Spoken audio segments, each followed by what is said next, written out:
लाख टके की बात में सबसे पहले बात कोरोना के कहर की। एक तरफ तीसरी लहर की आशंका जताई जा रही है, वैक्सीन का संकट, और इस बीच पटना समेत देश के अलग अलग हिस्सों में बच्चों में खासकर कोरोना से जुड़े अजीब से लक्षण सामने आ रहे हैं, जिससे दहशत और ज्यादा बढ़ती जा रही है।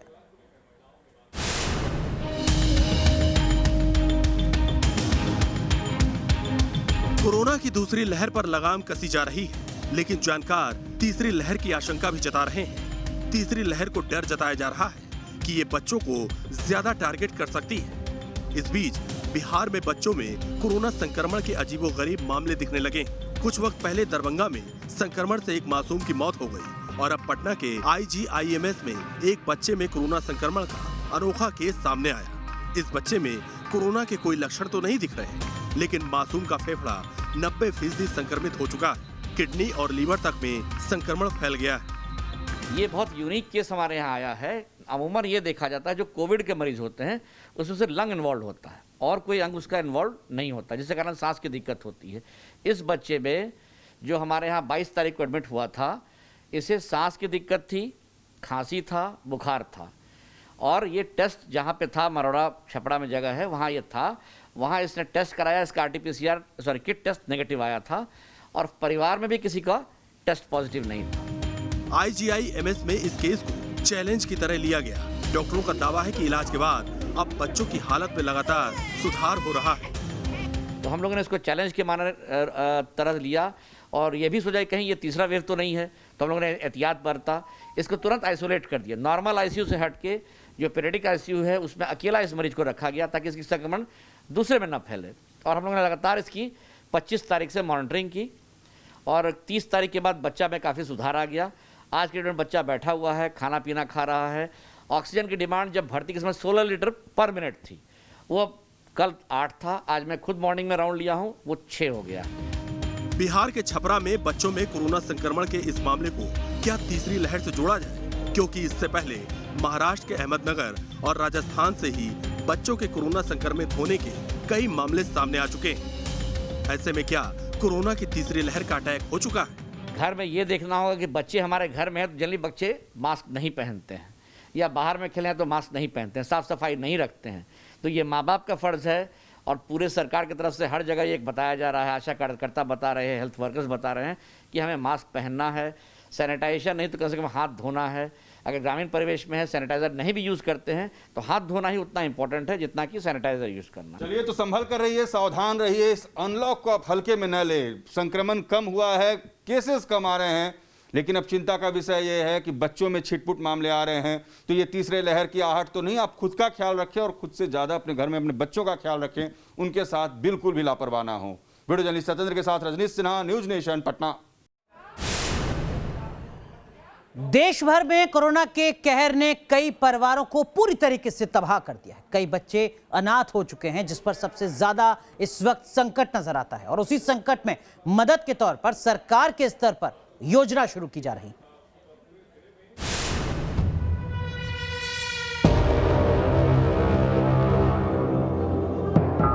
कोरोना ने माता पिता को ले लिया, मासूमों के सिर से माँ बाप का साया छीन लिया। कोरोना काल की ये सबसे बड़ी त्रासदी है। हर राज्य से ऐसे बच्चों की दर्दनाक दास्तां सामने आ रही है। जयपुर के इस बच्चे को कोरोना काल में ऐसे जख्म मिले हैं जो कभी नहीं भर सकते। 8 दिनों के अंदर इसने माता पिता दोनों को खोया है। तो मदर फादर को एकदम से बुखार हुआ था, फिर जैसे ही हॉस्पिटल कोविड टेस्ट करवाया था तो नेगेटिव आए थे। हॉस्पिटल दिखाने गए तो मदर का ऑक्सीजन लेवल कम आया था, इसलिए मदर को SMS रेफ़र कर दिया गया था और फादर को कह दिया था कि आप घर पे रह सकते हैं आराम को, आपको कुछ नहीं है। तो मदर 8 तारीख से हॉस्पिटल में एडमिट थी। एकदम से फादर की बीच में 15 तारीख को डेथ हो गई। तो उसके बाद से मदर का ऑक्सीजन लेवल और कम होने लग गया और जैसे ही मदर को वेंटिलेटर पर लिया तो अगले दिन उनकी डेथ हो गई थी। माता पिता की इकलौती संतान था ये बच्चा। ये मुसीबत में है। इसकी मदद के लिए कोई रिश्तेदार सामने नहीं आया। ये अपने दोस्त के घर में रहने को मजबूर है।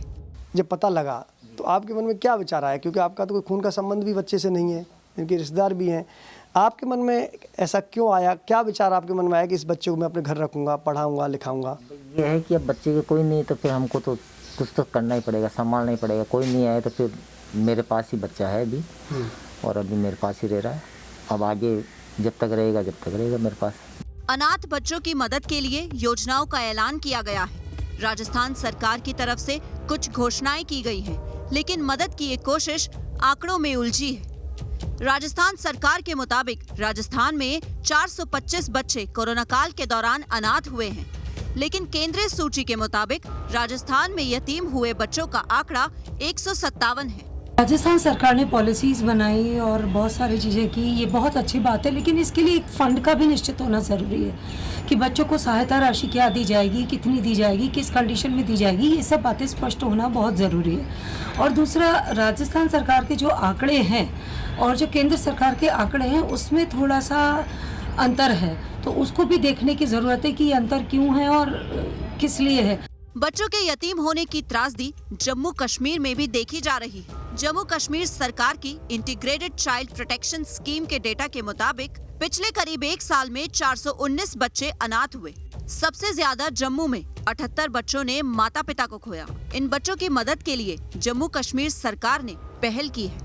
कोविड-19 के कहर के चलते कई लोगों की मौत हो गई है और इन सब के बीच में ऐसे कई बच्चे हैं जो कोविड-19 के चलते अनाथ हो गए हैं। उनके माता पिता जो है उनकी कोविड-19 से मौत हो गई है। ऐसे में सरकार अब इन बच्चों की मदद के लिए सामने आ गई है। अगर हम जम्मू कश्मीर सरकार की बात करें तो जम्मू कश्मीर सरकार अब इन बच्चों से सीधे तौर पर यहाँ पर संपर्क कर रही है और इनके अकाउंट नंबर और साथ ही साथ जो दूसरी डिटेल्स हैं वो यहाँ पर ली जा रही हैं ताकि इनको जो अलग अलग स्कीम्स हैं उनका फायदा यहाँ पर बच्चों को दिया जा सके। इन बच्चों ने जो खोया है उसकी भरपाई कभी नहीं की जा सकती, लेकिन मुश्किलों से घिरे इन बच्चों की मदद की जिम्मेदारी सरकार के साथ समाज की भी है। जम्मू से शाहनवाज खान के साथ लाल सिंह फौजदार, टीम न्यूज नेशन। चलिए, इस वक्त की एक बड़ी खबर आपको बता दें जो राजस्थान से सामने आ रही है। राजस्थान में कचरे में मिली हैं 500 से ज्यादा कोरोना वैक्सीन के वायल, और आपको समझा दें कि 500 वैक्सीन वायल का मतलब क्या है। एक वायल में 10 शीशियां होती हैं वैक्सीन की और एक शीशी से 5 लोगों को वैक्सीन लगती है। 500 वायल का सीधा मतलब यह है कि राजस्थान के 25,000 लोगों को ये वैक्सीन लग सकती थी जो कचरे में पड़ी नजर आ रही है। इससे पहले भी लाख टके की बात में ही हमने आपको बताया था कि राजस्थान में किस तरीके से वैक्सीन की बर्बादी हो रही है, और अब एक बार फिर खबर सामने आई है जहां पर वैक्सीन की बर्बादी की तस्वीरें सामने आई हैं। राजस्थान से इतनी वैक्सीन बर्बाद हुई है जो राजस्थान के 25,000 लोगों को लग सकती थी। इस वक्त की बड़ी खबर, राजस्थान से एक बार फिर वैक्सीन की बर्बादी की तस्वीर सामने आई है। राजस्थान सरकार की तरफ से यह दावा किया जा रहा है कि राजस्थान में वैक्सीन की बर्बादी बहुत कम है, लेकिन ये तस्वीर, ये खबर सोचने पर मजबूर करती है कि 25,000 लोग राजस्थान की वैक्सीन से महरूम अगर रह रहे हैं तो उसके पीछे की बड़ी वजह राजस्थान में वैक्सीन की ये बर्बादी भी है। इस वक्त की बड़ी खबर राजस्थान से।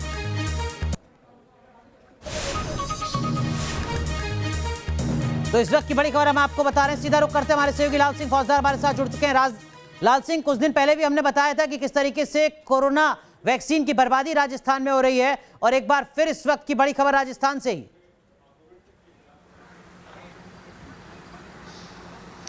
देखिए अनुराग, अजीब विडंबना देखिए कि एक तरफ कोरोना का कोहराम इस कदर बरपा है कि हमें सब कूड़े में मिल रहे हैं, गंगा में बहाए जा रहे हैं, तो वहीं संजीवनी कूड़ेदान में मिल रही है। ये लगातार कहा जा रहा है कि केवल अगर बचने का कोई उपाय इस कोरोना के काल में बचा है तो वैक्सीन है, लेकिन राजस्थान में वैक्सीन कहाँ मिलती है? कूड़ेदान में मिलती है। और ये एक वानगी भर है अनुराग, मैं बता दूं, ये वानगी भर है। अगर आप राजस्थान के ग्रामीण अंचलों में निकल जाएंगे, हम जाते हैं लगातार, जब ग्राउंड रियलिटी रिपोर्ट हम दिखाते हैं तो वहाँ की तस्वीर बेहद चौंकाने वाली है, डराने वाली है।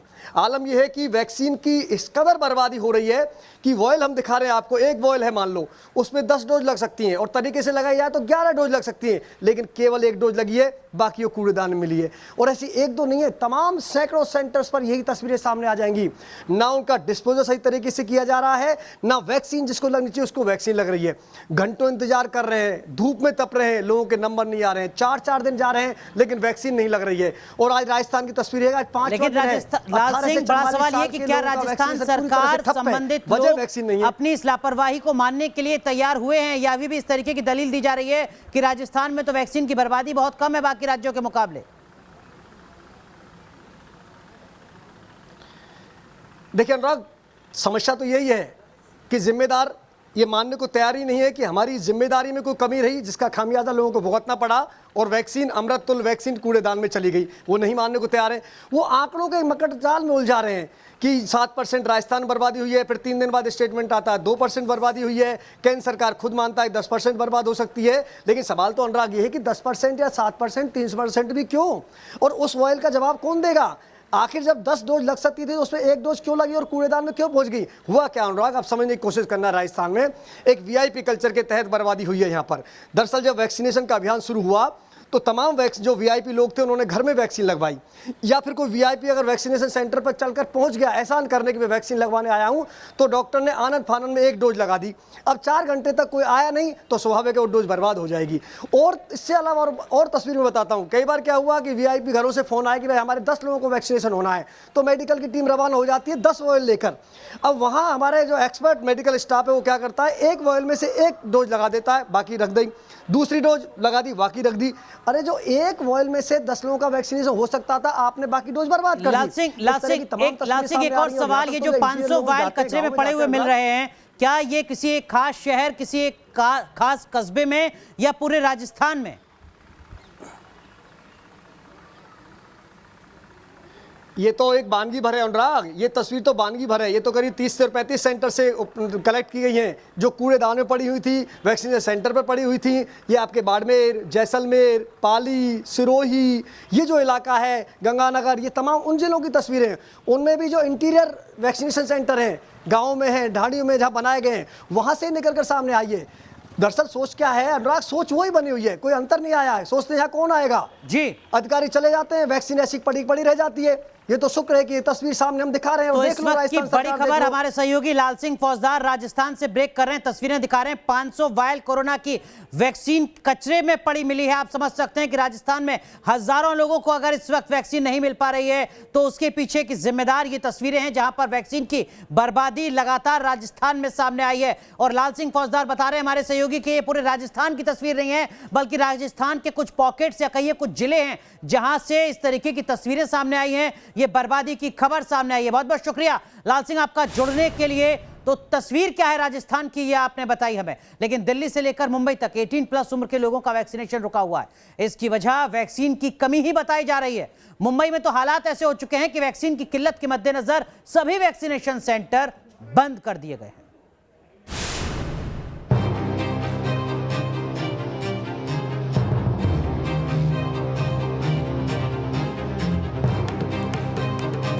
वैक्सीनेशन कोरोना वायरस को मात देने का सबसे कारगर हथियार है, लेकिन एक अदद टीके की टेंशन में दिल्ली से लेकर मुंबई तक बेहाल है। सरकारी वैक्सीनेशन सेंटर से टीका गुल है, वहीं प्राइवेट वैक्सीनेशन सेंटर पर वैक्सीन फुल है। जनता जिम्मेदार लोगों से पूछ रही है कि ऐसा क्यों है। स्लॉट ही प्राइवेट में अवेलेबल हो रहा है, सरकारी में मतलब कभी वापस जाना पड़ता है। सर फ्री में तो आप बोल सकते हैं, लेकिन फ्री के लिए आपके पास स्लॉट तो आना चाहिए ना। बेसिकली क्या है, गवर्नमेंट की तरफ से जो 18+ की जो स्लॉट है वो बेसिकली अवेलेबल ही नहीं है गवर्नमेंट पे, और प्राइवेट में ही है, वो भी लिमिटेड है। तो दैट्स वाई जल्दी से जल्दी लगवाना है, तो तभी हम यहाँ पर हैं। गवर्नमेंट हॉस्पिटल में मिल ही नहीं रहा है तो क्या करें। उन लोगों ने बोला था 1 मई से स्टार्ट होगा 18+ वाले लोगों का, 1 मई से ना 1 स्लॉट मिला ना कुछ मिला। अभी कल मुश्किल से यहाँ का मिला, क्योंकि गवर्नमेंट में मिल नहीं रहा है वैक्सीन के लिए स्लॉट मिल नहीं रहा है गवर्नमेंट हॉस्पिटल में, इसलिए यहाँ आ रहे हैं प्राइवेट में। देश की राजधानी दिल्ली में 18+ उम्र के लोगों का वैक्सीनेशन रुक गया है। टीके की कमी की वजह से कोवैक्सीन की दूसरी डोज के लिए इंतजार बढ़ता जा रहा है। कोरोना को हराना है तो सबसे ज्यादा जरूरी है वैक्सीनेशन, लेकिन वैक्सीन ही नहीं होगी तो वैक्सीनेशन कैसे होगा। और ये हाल है दिल्ली के तमाम सरकारी सेंटर्स का, जहां पर वैक्सीन जो 18 से 44 की कैटेगरी है उसमें पूरी तरीके से बंद हो चुकी है और अब प्राइवेट अस्पतालों का ही सहारा है। और आप देख सकते हैं यहाँ पर कितनी भीड़ यहाँ पर आपको नजर आ रही है, और वजह यही है कि जो सरकारी सेंटर्स हैं वो पूरी तरीके से बंद हो चुके हैं। प्राइवेट में भी ये BLK का जो अस्पताल है, हम यहाँ पर साइट पर आए हैं और यहाँ पर 900 रुपए की वैक्सीन जो है वो मिल रही है। मुंबई में भी कोरोना टीके की वजह से वैक्सीनेशन का काम ठप पड़ गया है। मुंबई के सबसे बड़े VKC जंबो वैक्सीनेशन सेंटर का शटर डाउन है। मुंबई में अब तक 34,76,000 लोगों का वैक्सीनेशन हो चुका है। मुंबई के करीब 1 करोड़ की आबादी को अब भी टीके का इंतजार है। मुंबई में 18 प्लस उम्र के महज 3,10,000 लोगों का वैक्सीनेशन हुआ है। मुंबई में वैक्सीन की शॉर्टेज की वजह से आज गुरुवार के दिन भी मुंबई के सभी सरकारी और बीएमसी वैक्सीनेशन सेंटर को बंद रखा गया है। इस वक्त हम मुंबई के BKC jumbo Covid vaccination centre पर हैं। राज्य का ये सबसे बड़ा वैक्सीनेशन सेंटर है, लेकिन आज बंद है। लिहाजा आप देख सकते हैं पूरा इलाका जो है वो खाली पड़ा हुआ है। आपको हम बता दें कि इसी जंबो कोविड वैक्सीनेशन सेंटर पर एक समय था जब करीब 8 से 10,000 लोगों को हर रोज वैक्सीन दिया जाता था। एक तरफ मुंबई में सरकारी और बीएमसी के वैक्सीनेशन सेंटर ठप पड़े हुए हैं, वहीं दूसरी तरफ प्राइवेट वैक्सीनेशन सेंटर पर कोरोना का टीका लगाया जा रहा है। इस वक्त हम मुंबई के नानावती अस्पताल के बाहर हैं। आपको हम तस्वीर दिखाते हैं किस तरह से बड़ी तादाद में लोग यहाँ पर वैक्सीन लेने पहुँचे हुए हैं। आपको बता दें कि जो लोग यहाँ पर वैक्सीन लेने पहुँचे हुए हैं उन्होंने कोविन ऐप के थ्रू खुद को रजिस्टर्ड किया है और यहाँ पर वैक्सीन की कीमत पर डोज 900 रुपया है। यानी कि एक तरफ जहाँ बीएमसी और सरकारी वैक्सीनेशन सेंटर पर आपको मुफ्त में वैक्सीन मिल जाता है, तो वहीं दूसरी तरफ आपको प्राइवेट अस्पताल में 900 रुपये से लेकर 1500 रुपये तक, यानी कि अगर आप कोविशील्ड लगा रहे हैं तो उसकी कीमत करीब 900 रुपया है और अगर आप कोवैक्सीन लगा रहे हैं तो उसकी कीमत 1250 से लेकर 1500 रुपये तक है। तो इस तरह से आपको प्राइवेट अस्पताल में वैक्सीन मिल रहे हैं। बड़ी बात यह है और सबसे बड़ा सवाल ये है कि आखिर बीएमसी के पास वैक्सीन्स जब नहीं हैं तो फिर प्राइवेट अस्पतालों के पास वैक्सीन्स कैसे उपलब्ध हो जाते हैं। बीएमसी वैक्सीनेशन सेंटर्स हैं वहाँ तो फ्री में हैं, तो फिर आप लोग यहाँ पर 900 क्यों दे रहे हैं?